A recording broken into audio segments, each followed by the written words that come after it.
Bonjour à tous. Aujourd'hui, on s'attaque à un sujet absolument fascinant qui nous plonge en plein cœur de l'ingénierie biomécanique de notre propre corps, le pied.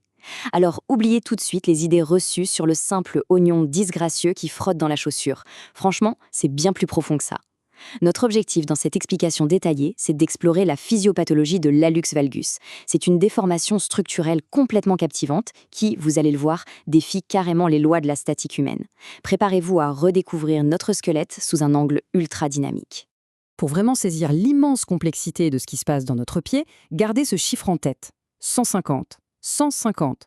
C'est le nombre ahurissant de procédures chirurgicales différentes qui ont été inventées depuis un siècle pour essayer de corriger ce problème. Et pourquoi autant de techniques? Eh bien tout simplement parce que la défaillance mécanique sous-jacente est un véritable casse-tête. On ne parle pas juste d'un os qui pousse de travers, mais d'un effondrement architectural complet en chaîne qu'il faut réussir à stopper. Alors, comment on va procéder? C'est très simple. On va y aller étape par étape. On commencera par définir le problème et voir qui est touché. Ensuite, on regardera comment fonctionne une articulation saine pour bien comprendre juste après le fameux cercle vicieux physiopathologique. On passera ensuite à l'évaluation clinique et on terminera par les grands principes chirurgicaux. Allez, c'est parti. On commence tout de suite avec la première partie, la définition et l'épidémiologie. Médicalement parlant, comment on définit ça? L'hallux valgus, c'est la déviation latérale exagérée du gros orteil qu'on appelle l'hallux. Mais attention, cette déviation, elle ne vient jamais seule. Elle s'accompagne toujours d'une proéminence de la tête du premier métatarsien vers l'intérieur du pied. C'est ça qui crée la fameuse bosse qui fait si mal. En fait, d'un point de vue purement géométrique, on devrait même dire hallux varus. Mais bon, le terme valgus est resté dans le jargon.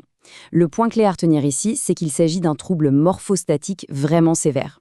Et c'est un trouble ultra fréquent. C'est littéralement la déformation de l'avant-pied la plus courante. On parle d'une prévalence qui va de 21 à 70% selon les populations. Ça touche massivement les femmes, surtout avec un pic autour de 40 à 50 ans. Et d'où ça vient? Eh bien, c'est un vrai cocktail. On a une base héréditaire évidente, avec des prédispositions anatomiques dès la naissance, qui va percuter de plein fouet des facteurs mécaniques environnementaux. Et le grand coupable extérieur qu'on pointe du doigt, les chaussures occidentales, rigides et trop étroites. Bon, pour bien comprendre ce qui cloche, passons à l'anatomie d'une articulation parfaitement saine.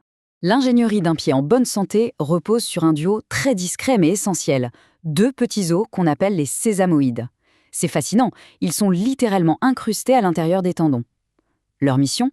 Au moment où on finit notre pas et que l'orteil se plie, ces petits os absorbent et transfèrent la résistance du sol de façon optimale en glissant comme sur des rails sous le métatarsien.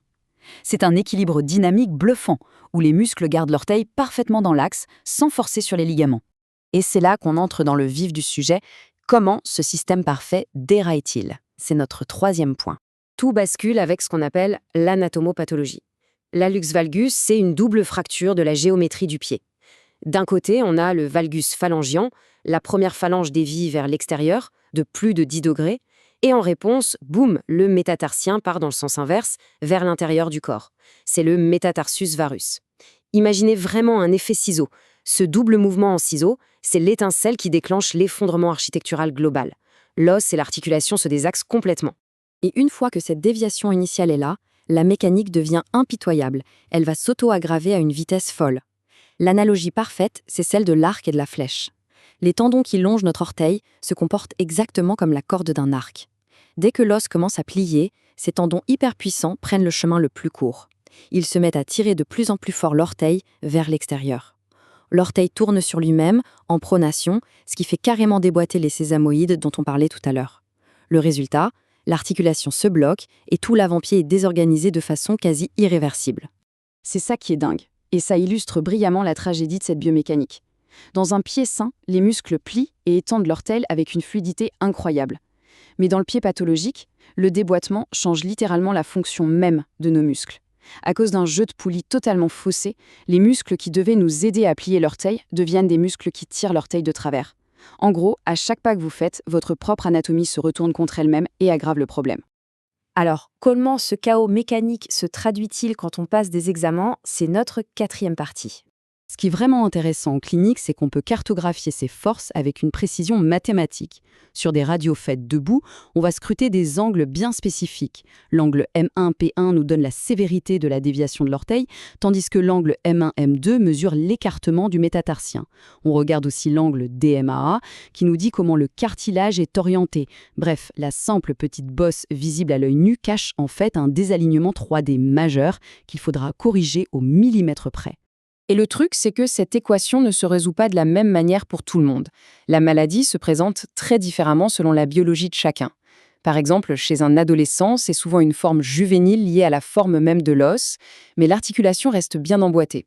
À l'inverse, chez une femme de 40 ans, on verra souvent un avant-pied très élargi, avec un os très écarté et une articulation déboîtée.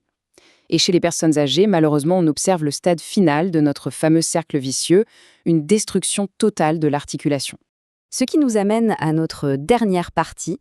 Face à ce désastre mécanique, quels sont les principes des traitements chirurgicaux? Le point crucial qu'il faut vraiment comprendre ici, c'est qu'il n'y a pas de remède miracle non chirurgical. Les semelles peuvent soulager, mais elles n'inverseront jamais la tendance. Pour casser le cercle vicieux, il faut opérer. On a deux grandes philosophies. D'un côté, les approches radicales, comme l'arthrodèse, où l'on bloque définitivement l'articulation détruite pour éliminer la douleur. Et de l'autre, les approches conservatrices. Là, c'est de l'horlogerie fine. On coupe l'os pour le redresser et on détend chirurgicalement les tendons qui faisaient l'effet corde d'arc pour sauver l'articulation. Pour la petite histoire, regardez l'intervention de Keller qui date de 1904. C'est un parfait exemple d'une technique radicale ancienne. L'idée, c'était carrément de retirer une partie de l'os de la phalange pour relâcher instantanément la tension des muscles. Très populaire au XXe siècle, ça montre bien le dilemme. On soulageait la contrainte, mais au prix de la fonction naturelle du pied. Heureusement, aujourd'hui, les chirurgiens misent tout sur la biomécanique fine et la préservation de notre anatomie grâce à des coupes osseuses ultra précises. Et tout ça, ça nous amène à une réflexion finale assez vertigineuse. L'ingénierie de notre pied, c'est un véritable chef-d'œuvre de l'évolution, mais un chef-d'œuvre hyper vulnérable. Une mécanique saine peut s'inverser et détruire sa propre structure. Du coup, ça pose une sacrée question. Comment un geste aussi banal que de choisir de porter des chaussures étroites, en se combinant à notre génétique, peut-il déclencher un effondrement en chaîne d'une telle ampleur? Je vous laisse y réfléchir. C'est vraiment une invitation à repenser l'impact de notre mode de vie moderne sur la mécanique intime de notre corps. Voilà qui conclut notre explication détaillée sur la physiopathologie de la luxe valgus. Merci de l'avoir suivi et à très bientôt pour explorer de nouveaux mystères de la médecine.